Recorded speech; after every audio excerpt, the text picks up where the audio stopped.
Hello and welcome. This is StoryU Talk Radio, and I am your host, Coach Debby. I am coming to you from Seattle, Washington, where I help people write their books. And whether this is a book of inspiration or self-help or your memoir or your legacy, I love the opportunity to learn about what those stories are that you are collecting and putting together in a book. Each Thursday, I come to you at 4 o'clock, and I offer to you interviews with authors that have taken the leap before you to give you their expert advice. Sometimes I even hold classroom right here and offer tips about writing your own book, or even writing things like your blog or your love letters or your brand or whatever that is calling to you at this time. In a little bit, we're going to get to my guest today who wrote the book, Which One Am I? 12 Extraordinary People Like You. And the whole idea behind this is that many of us are living what we think is an ordinary life, but we're often doing extraordinary work and we're not really seeing it from that lens. We're just seeing it as what we do, or we're seeing it as what we're talented at. But what do the people that look at you say? They're probably saying, wow. And they're probably telling your story while you're not even there. This book gathers 12 of those stories, and it is an ode to the writer's mother, who encompasses all the characteristics of the 12 people in the story. Just a little more housekeeping for you here. I am offering a 90-day mastermind for people who are getting ready to do their first, their second, or their third book. And this is an opportunity to really step into your author's voice. Now, sometimes that goes away after you've written your first book, or if you haven't written one yet, you're wondering, how do I do that? How do I claim the voice of an author?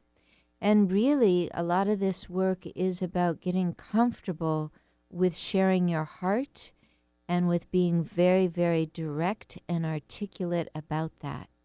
I take you through a 90-day process, but if you are wanting a little sneak preview, all you got to do is go over to my Facebook page and say, can I have that sneak preview? And I'll let you in. It's a secret Facebook group. You can't search for it on Facebook. Nope. There's no wizard behind the curtain getting ready to let you in. You got to come straight to me. And you don't have to qualify for those first 2 weeks, by the way. So send me a little personal message if you like on Facebook. And the full spelling of my name is Debby, Debby, and the last name is Handrich. And it's just like it sounds, Handrich. Or you can go to my Coach Debby page, or you can send me an email, askcoachdebby@gmail. AskCoachDebby, Debby, @gmail.com. All righty. That's my housekeeping. I hope to hear from you. Also, if you would like to chime in on today's show, I will be checking my Facebook Messenger, and I will be taking your questions, and so will my guests throughout the show. Always feel free to do that. If you're feeling really gutsy, you can call in and talk to the engineer. And the engineer is Eric. He's going to give me the phone number in a minute, but let's all say hi to Eric. How are you today? Hey, good afternoon and happy Thursday. Thank you. Thank you. How's your week been? It's been like super busy. It's been nonstop. It was great having the holiday at the beginning of the week, but I feel like I'm just getting caught up now by missing one day. It is that way. I think those Monday holidays are a wonderful blessing while we're in them, but That's right. It takes a lot of pedaling to catch up. If you want to call in and offer a question on the show, Eric and I are going to do this together. The phone number is 1-425 373 5527. Ooh, he did a good job. I thought we were going to harmonize. I there know. for a I thought we second were too. Let's see if I can do the other one a little better. The other one's 1-888-298-5569. 9 Also KKNW. So 888-298-KKNW. It takes a village sometimes, but we get it together here.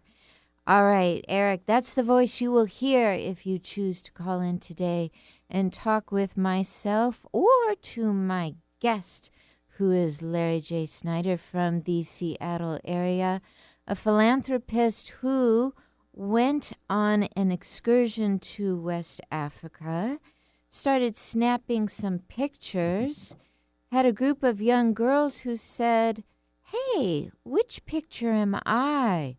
Wow. Can you imagine asking such a question?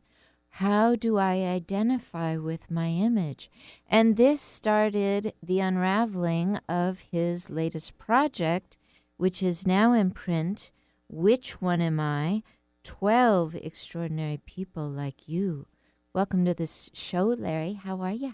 Good. Thank you so much, Debbie, for letting me be here and share some thoughts about many things, but especially about extraordinary people like you. Oh, thank you. Well, thank you for coming all the way down today and being in the studio. Isn't this a lovely studio? Yes, it is. It's an absolutely beautiful studio with a lovely shot of downtown Seattle and the Olympic Mountains as well. I love it myself. I love being here. I love talking to our listeners. A lot of them are on the drive home, and they want to know about extraordinary people. And I think first off, they want to know that they are one of them. So to introduce this idea, I would love to find out about your philanthropy work and just lay it on me. Tell me the story. Philanthropy and fundraising has been a family value of mine for 3 generations. So my grandfather was a pillar of his community in the South Seattle area in Berrien, and one of the things that he realized is that the whole give to get lifestyle fit him very well, and that he literally invested all of his time in community building, which happened to then come back to him in droves in terms of building a furniture business that I was grateful enough to grow up in and spend literally my first career. But through those family values of again serving, what I found out was that the money follows. And so philanthropy for my family has really been about service first.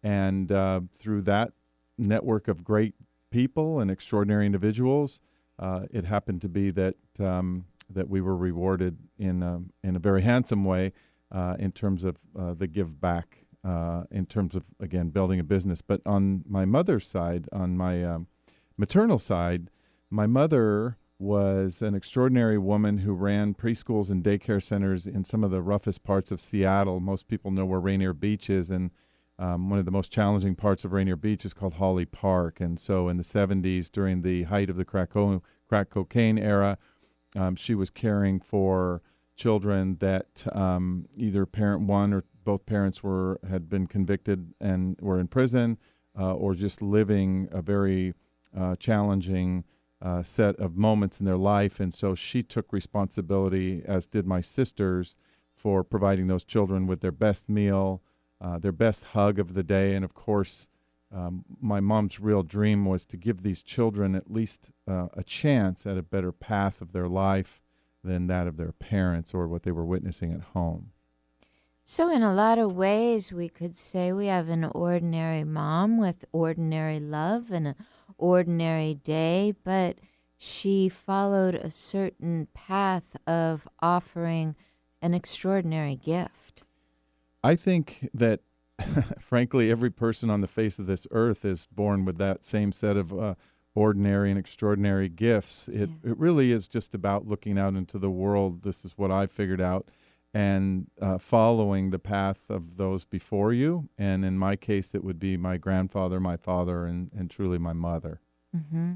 Your mother's a lot like my mother. Is that right? Yeah, my mother is someone who has an extreme ability with needlework and quilting and knitting, and she has made countless upon countless quilts for babies, hats for the homeless.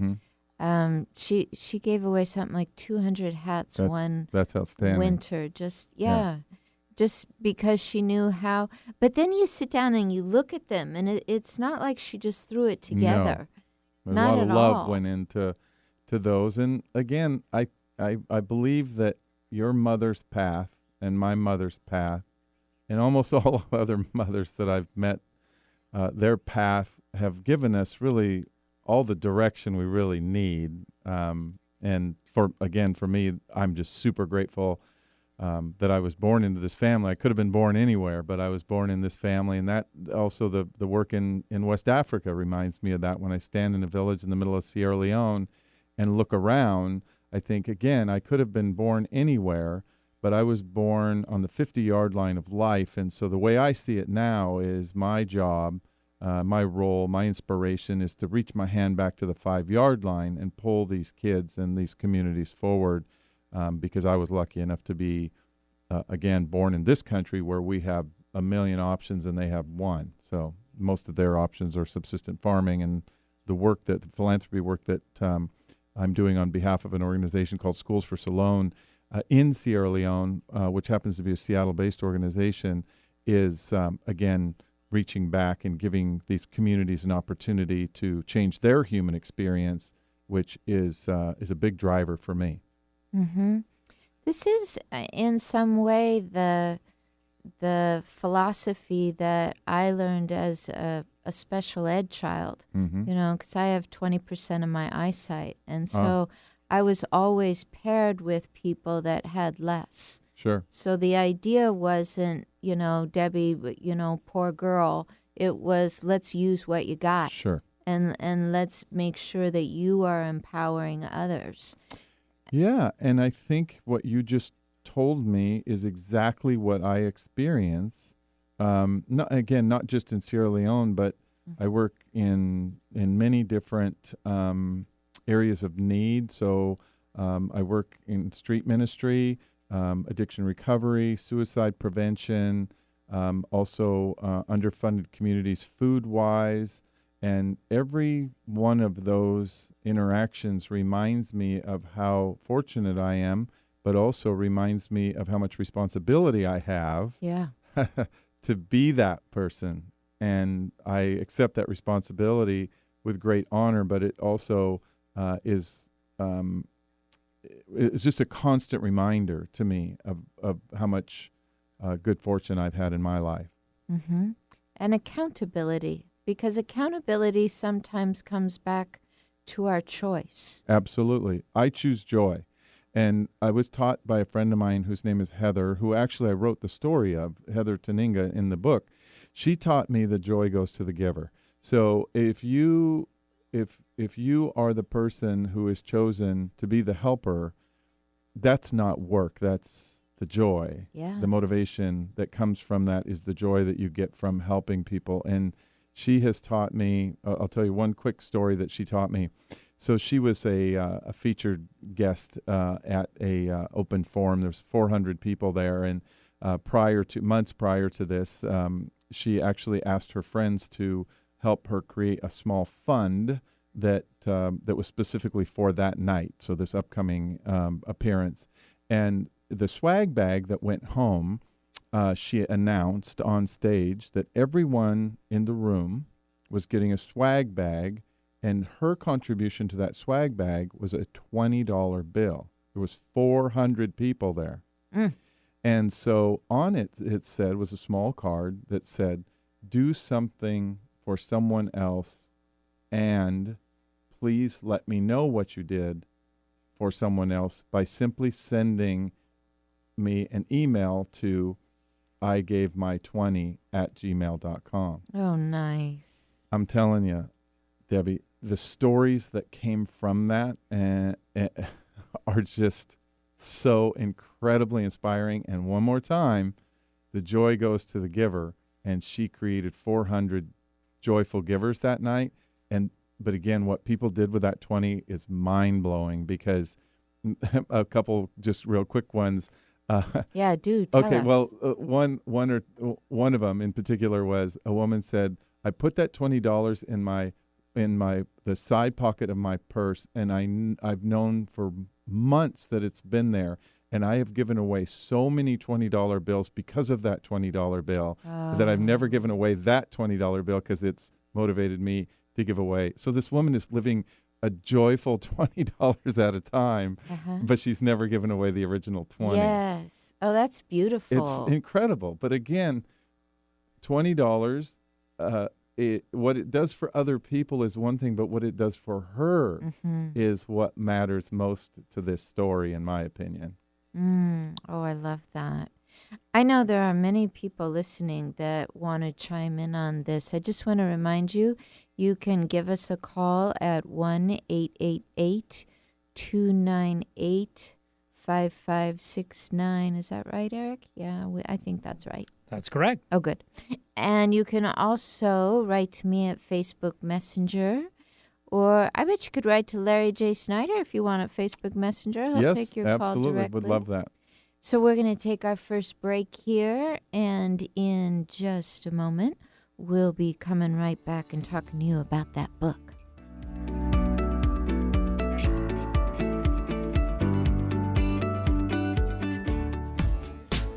Hi, I'm Kathy Cooper, and every Wednesday from 1 to 2 p.m., I'll be hosting Lost and Found.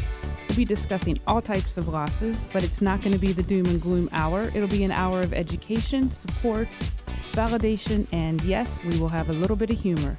So won't you join me Wednesdays, 1 to 2 p.m., Lost and Found, because every loss matters, and through every loss, something can be found.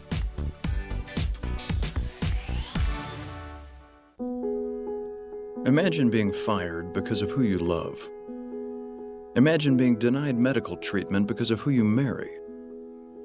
Imagine being evicted because of who you are. Millions of Americans don't have to imagine this. They have to live it. Because in 30 states, it's legal to discriminate against LGBT people. Get the facts at beyondido.org. Brought to you by the Gill Foundation and the Ad Council. Are you ready for something real, raw, upfront, and honest? Then tune in each Wednesday at 2 p.m. right here for Love from the Hip. I am spiritual hypnotherapist, master esthetician, and the host, Sakura Sutter. This show is unlike anything you have ever heard and was created to help others to help themselves. Hear me follow up with guests I have hypnotized and see how it has improved their lives. I will also spotlight amazing people from around the world. There's skin tips, live readings, and answers to life's burning questions. Join us each Wednesday at 2 p.m. Working hard to put a smile on your face. Alternative Talk 1150. Working hard to put a smile on your face. I love that. That's what we're doing here. We're helping you understand that you are extraordinary. Because you might be hanging out thinking, nah, I just go to work. I just come home. I just look after the kids. What's so extraordinary about that? I'm going to challenge you to look deeper, much deeper. And we're going to give you lots of examples today. We are talking to Larry J. Snyder, who wrote the book, Which One Am I? 12 Extraordinary People Like You.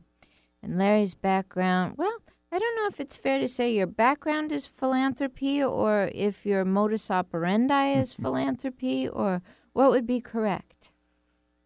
I think that one of the greatest parts of the gifts that have come into my life is that what I was able to grow up in has become who I am. So I think I'm kind of living my background, so to speak. What I'm really doing is also trying to honor the gifts that my grandfather and my father and my mother provided for me in terms of direction and examples. And so I kind of think my background is also my present, which is my future. I do too. I don't know if that makes sense. It makes perfect sense to me because I'm 57 years old and I've dedicated the rest of my life to my mother's path.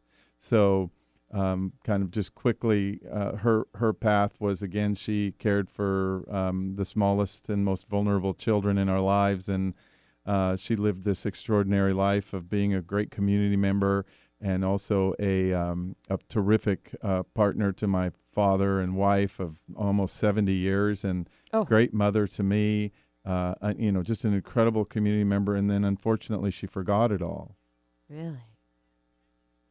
Wow. And so that is my mission now, is to remember for her and to remember because of her that all of that extraordinary life that she forgot is now my path forward. Oh, that's beautiful, Larry. Oh, I love that so much, so much.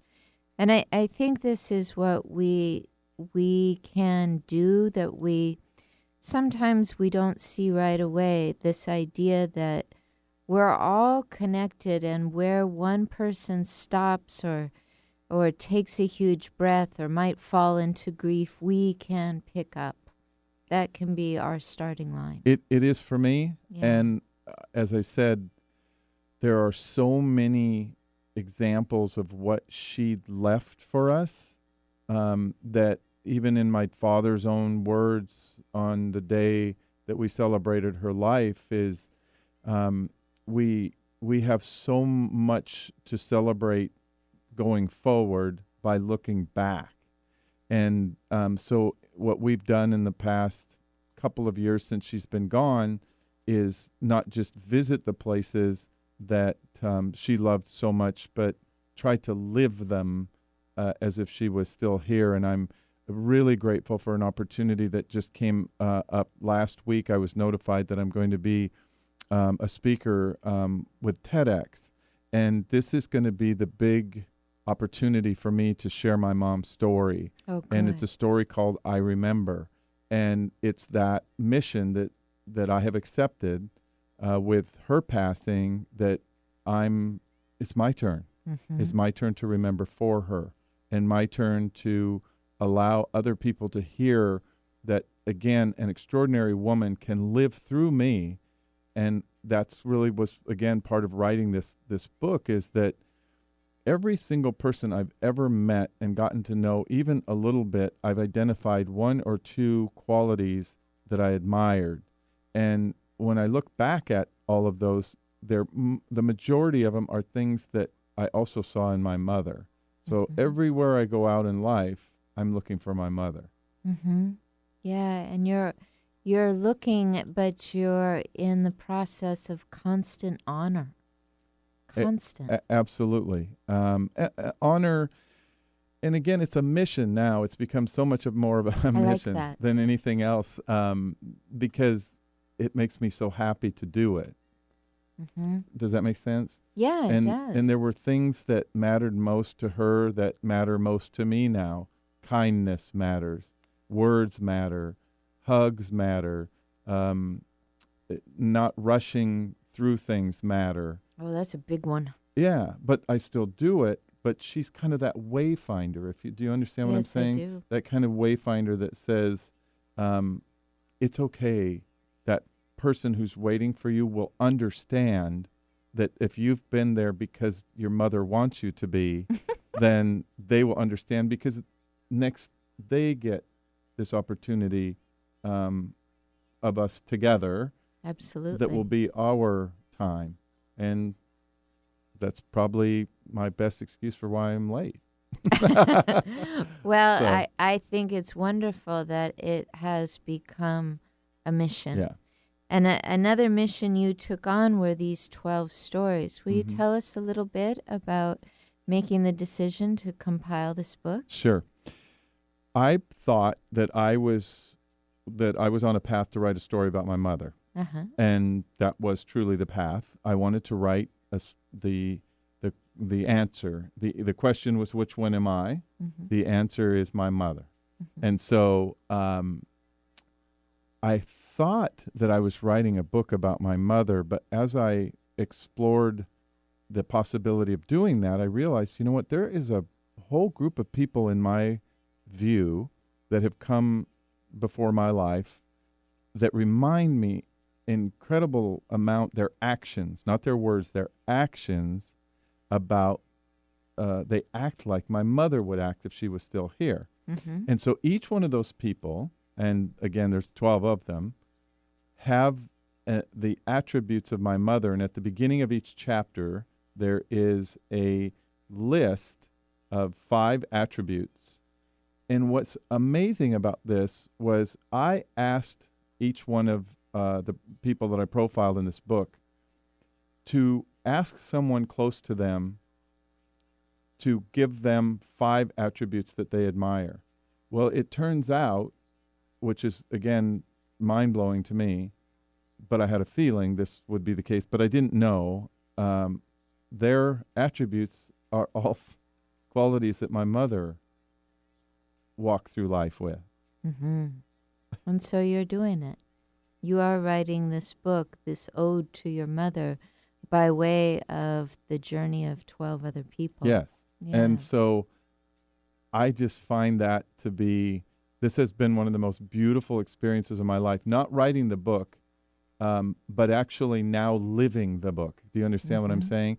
Mm-hmm. In other words, I knew these 12 people were close to me, but I didn't realize how close they were. And it's because, once again, the attributes of their lives are all that my mother and my I have a awesome dad, I call him, who's still with us. He's will be 88 years old and doing great. And again, I see so much of my mom in him because they were one of the same. He's told me, in his memory, it's hard for him to remember a time that he was not with her. Because again, they were together for 70 almost years of 70 marriage. years. That would do it. Yeah, they were. So anyway, Yeah. that's beautiful. And when Larry speaks of these attributes, an example would be hospitality, organized, goal-oriented, international grace and truth and gratitude. And these he attributed to Marty Hartman, who has a wonderful story among the other 11 in here. Will you tell us just a teeny bit about what attracted you to Marty's story? Well, and how you saw your mother and Marty? Absolutely. Marty Hartman runs an organization called Mary's Place, which has been well documented as one of the most effective homelessness organizations in Seattle and the region, actually, now. They care for all women with children. They have a day center that I used to visit before it moved, and now they have several, they're literally housing arrangements that have rescued women with children, and the amount of love that you feel when you walk into any Mary's Place is overwhelming. And again, this is exactly what it felt like when you walked into one of my mom's daycare centers. Oh. And so it should be not a not a coincidence that Marty was very near the top of my list when I started making, and I care for her so much. And because, again, I feel like I'm kind of hugging my own mother. Sure. In terms of how she shows up in life. So to help our listeners identify, Marty did this wonderful thing by establishing Mary's Place and safety for people. But what was her so-called ordinary life? I mean, was she a woman who's married? Does she have children? Does she live in a simple home? What? So, yes, she's married. Yes, she has children. What's really, for me, fantastic is that her children understand how extraordinary their mother is. Yeah. So right away, I'm in their club for sure. I think the thing that's interesting about Marty's background and Marty's life is she came into the service of others when people didn't realize how big the problem was. Okay. All right? And so we have gone, and I'm not an expert on homelessness, but I work in street ministry, so I have an opportunity to see it with my own 2 eyes and feel it with my heart. But we have obviously a regional, nearly epidemic of homelessness, but Marty was one of those first people that was able to make it into a cause that drew a lot of the business community. So that was a difference. In other words, instead of going to government and saying, okay, government, I need you to fund this, she literally became a partner. Mary's Place became a partner in the business community. And so between No Child Sleeps Outside, which would be Starbucks, Amazon, and Dick's Drive-In, and many other contributors, I don't want to leave anybody out, but those are the three that are top of mind right now. They have been the partner that has allowed Mary's Place to be what they are, along with some government help. But again, what makes it unique for Mary's Place in particular is they've really done a great job of partnering with the business community, which makes her a very wise person in my view. Absolutely. We have a question from Stephanie who says, there are so many times that I have wanted to be a contributor, and yet I always feel like the funds are what holds me back first.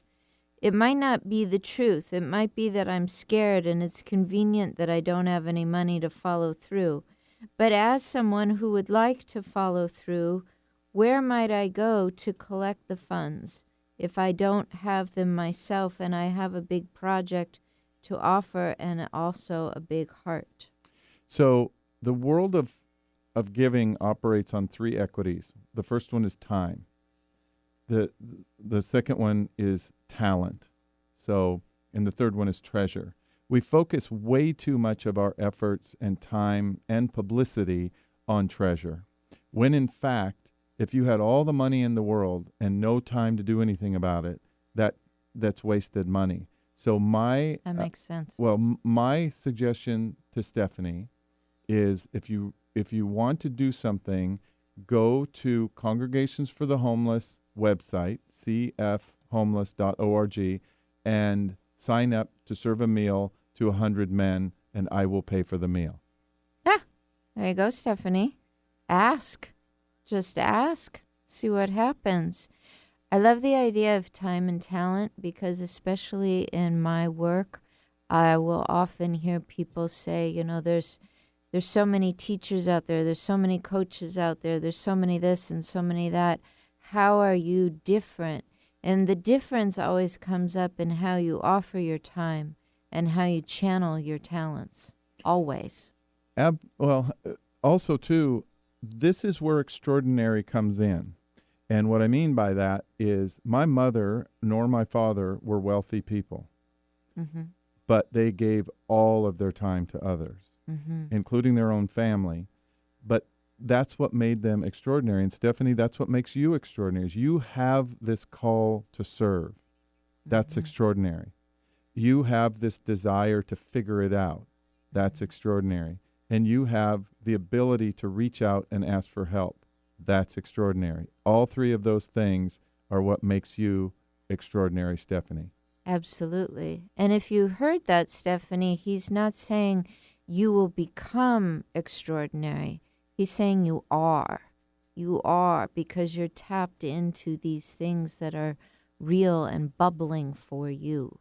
The need to serve is, I believe, I'm not a psychologist, but I believe the need to serve other people is the root of happiness in the world that you live in, the environment that you spend time in. The need to serve others it has to be a key ingredient in happiness. Huge driving force. Absolutely huge.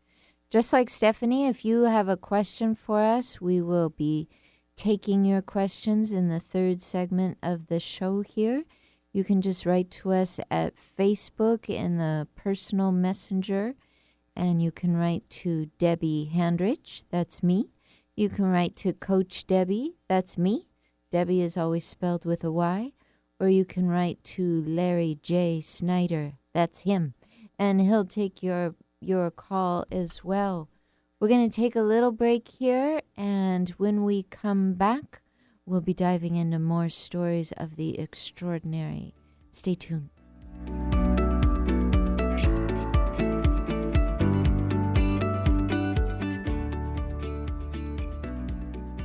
Hi, this is Marilyn Milano. If you love animals, then please check out my new show, Love Has Many Faces, Tuesdays from 9 to 9:30 a.m. right here on Alternative Talk 1150. I'll be talking with rescue groups, animal advocates, and other organizations that help animals, sharing their stories and giving our listeners some tangible ways in which they can help make a difference. That's Love Has Many Faces, Tuesdays at 9 a.m. right here on Alternative Talk 1150. Raising awareness, touching hearts, and saving animals' lives. Going our own way every day. Alternative Talk 1150. Welcome back. You are listening to StoryU Talk Radio, and I am your host, Coach Debby.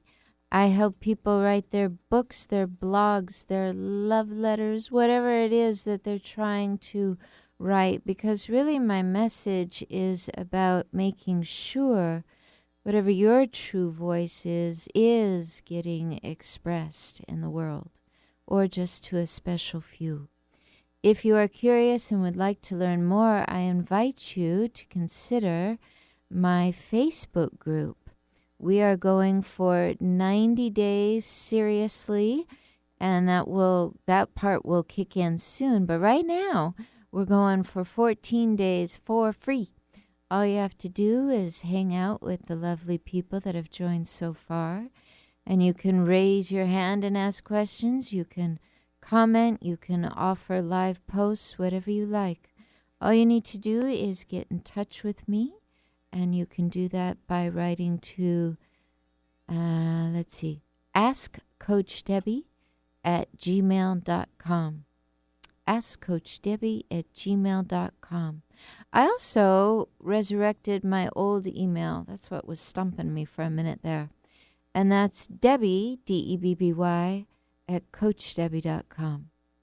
All right. I hope to see you there.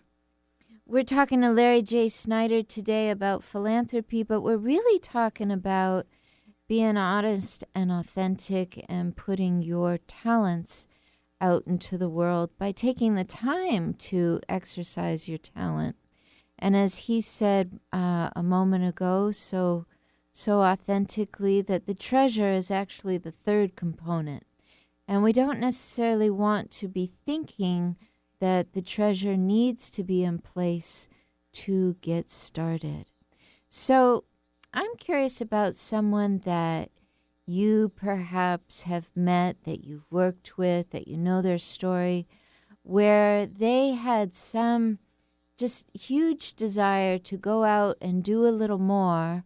And by doing so, they went through some sort of change that made you just, again, identify that this person is somewhat like my mom. Who comes to your mind? Wow. Because I go out in life literally looking for my mother every day and find her in some of the most extraordinary and ordinary places, I think that one of the meetings that I had earlier today is a gentleman who used to be a city council member on the Bellevue City Council. His name is Kevin Wallace. And in probably the last, I'm going to say year, I've been able to get to know him a little bit better. He comes from a legacy family, has worked really diligently in the real estate business. But one of the things that appeals to me most about him is that he put his hand up and said, homelessness on the east side is my problem to solve. He did not have to do that. He doesn't necessarily have, in most people's view, the time to do that. But what he saw was that he had an extraordinary opportunity to use his significance in the community and also his ability to ask people to help him. And through that, what has happened is he has realized that he is the answer to the homelessness issue on the east side by partnering with Congregations for the Homeless, who I referred to earlier. And now he has created an opportunity for, once again, the business community that he is deeply entrenched in, to help him on this path. And what he's discovered, and this is the answer to your question, is there's a whole lot of people that want to help. But had he not taken the time that he didn't have to go out and say, hey, company you, would you please partner with me on this? He had no idea how unbelievably optimistic these partners would be that would come along beside him. And again, I'm really proud of this guy, because he again reached out into the community and said, come with me on this path. And now everybody's excited because we get to build the shelter that they want to build, that will have the outcomes that they want to have through Congregations for the Homeless. And again, that's one person. I could tell you dozens of stories, and we don't have time for that, but that's very top of mind to me, because, again, an extraordinary act of someone putting their hand up and saying, this is my problem to lead, is really inspiring to me. Absolutely. I think we have to dig down into something you have brought up, because this is so important. And that is, we often ask ourselves, how much does it matter? If we don't see someone else doing it first, we almost talk ourselves into the idea that it must only matter to me. And that so is not the truth. I'll give you an example. When I was teaching at the college one year after our literary magazine had won many awards, and we had now gone to nationals, and we won first place. Wow, that's great. Yeah, I was very, very happy. And this was, just a little project I took on, and it grew big. But we came back, we applied to the student government for our funds, and for whatever reason, we didn't get our $22,000 budget. We got zero. Mm-hmm. Meanwhile, sports got $268,000. I had a feeling there was a comma there somewhere. Yeah. Yeah. $1,000, and I didn't get my 22. Mm-hmm. So I can't say those words here. And I went to a few students and said, I want to fight. Yeah. Does this matter to you? And they said, oh, yeah. Oh, this matters. We're not going down. Yep. We're number one on the, shoreline has made its name on the map because we of this. won our way we here. Won. Yeah. Exactly. And so we went to student government, and there were all these students that had gotten on their phones and texted previous years, who texted previous years. And I saw students who I hadn't seen in 10 years show up to student government and fight for $22,000. Yeah, that's fantastic. I love that. It was, but I was going to turn around and walk away, Sure. Larry, because I thought maybe this only matters to me. And when you find out, when you have conversations, you find out that 3 people will tell 3 people, Sure. and you're going to fill a room of 3,000 people, and you're going to see where that goes. Your right? $22,000 will come at you. Yeah. Real fast. Yeah. I think that there are so many times that I have seen opportunities of inspiring people that have chased an idea that probably wouldn't matter to other people, but it mattered to them. Yeah. And that is really what Which One Am I is about. Each one of these people represents a number of different missions, so to speak. And they could have given up at any time. They could have never started. Sure. But again, they did. And there's so many people like these 12 people that I see out in the world, because it does literally start with you. You look in the mirror at yourself and you say, this matters. This does matter to me. And then you have to decide maybe one other person. And remember, when you find one other person that cares, that's twice as many as you started with. That's a good point. But I mean, it's true. I'm not a math major here, but I know that scale, when it comes to evangelism, is really one at a time. But then the collective group that's how you got your goal accomplished, right? Was not because you cared, but because twice as many people cared when you found the one person other than you. Mm-hmm. And that's really about talking and sharing with other people, whether it's your coworkers or people in social groups or people that you hang out with in your time of when you don't have anything necessarily else. It might be the person that you run into sitting on a bench at the park. It could be anybody, anywhere. People care a lot about a lot of things, and that's what I really love about being involved in philanthropy, is that I get to hang out with people that truly care about a lot of different things. And again, I could list them, but there's almost too many to list. My partner Jill, she worries that I care not just too much, but about too many things. And she's been a fantastic partner along the way that has allowed me to really accomplish so much that my life, there's no way I would be where I am passionately now without her support. So it's important to me.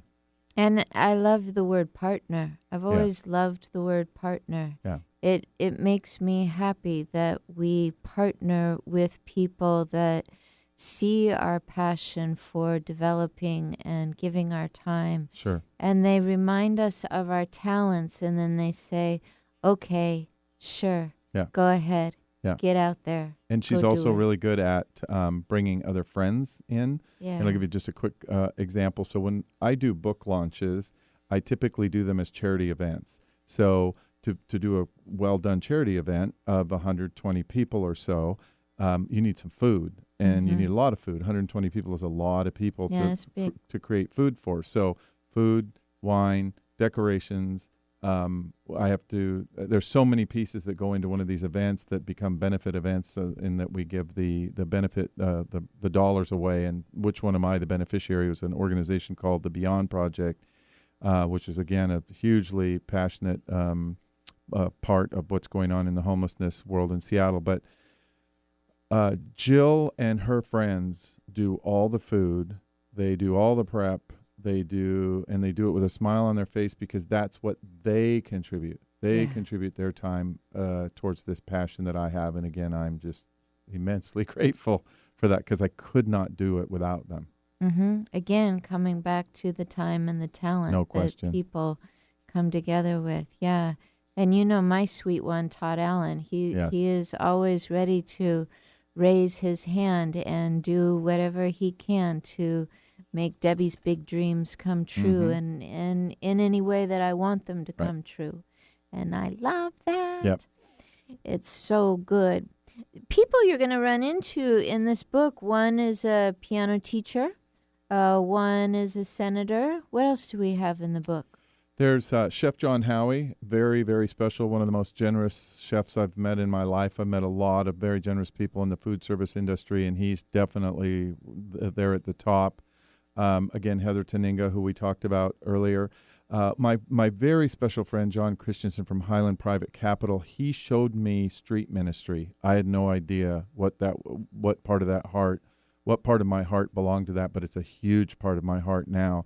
And without him taking me out on the UGM rescue van in the middle of the night, helping heroin addicts get through the night, helping people realize that for 5 minutes, there's another human being that actually wants to talk to them and cares about them and treats them visible instead of invisible.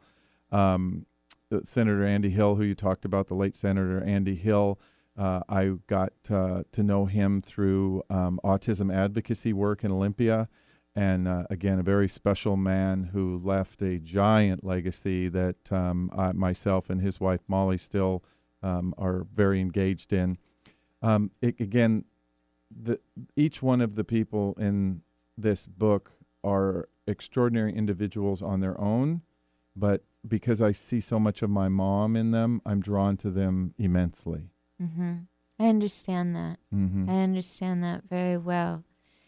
I think one of the things I want to leave with our listeners today is that no matter how you're living your life, it's quite possible that something extraordinary is sort of giving a little niggling talk into your ear, or a little pounding by your heart, or a little word that runs through your mind that says, I could exercise a little talent here. Mm-hmm. And I think the number one way to get it going is to talk to people. Yes. Has that been your experience? Yeah, and actually the good thing about me is I am one of those people that will listen to anybody. I'm serious. I am and I too. don't care about their ideas. I just want to hear them because I'm the helper guy. Remember, I'm living my mother's life. I'm the helper guy. So you tell me what is in your mind, and I'm going to go to the end of the earth to help you get it. Got it? Especially as it pertains to service to other people.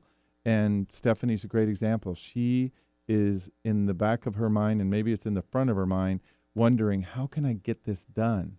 Well, you get it done by talking to people, and she was smart enough to reach out and say, Yes. help me. Yes. And like I said, I will go until the earth ends to help people serve others because it makes me so happy to do so. I think you're hired. I think you're going to help me figure out how I'm going to fund my little publishing company so I can tell the story of Special Olympians. I would do that in 5 seconds because some of my very special friends, actually that have the ability to help, have Special Olympics kids. Awesome. Yeah. So let's do it. I love it when I meet the right people. Listen, everyone, you have been tuning in today to StoryU Talk Radio, where we talk about all kinds of extraordinary expression in the world, but mostly about yours. And how is it that you are going to express your articles, your blogs, your books? Where is it that you need help making this happen? I invite you to join me every Thursday at 4 o'clock p.m. right here, Pacific time, or 7 o'clock Eastern time. You can always watch from your computer, and that's 1150kknw.com. Until we meet again, namaste, my friends.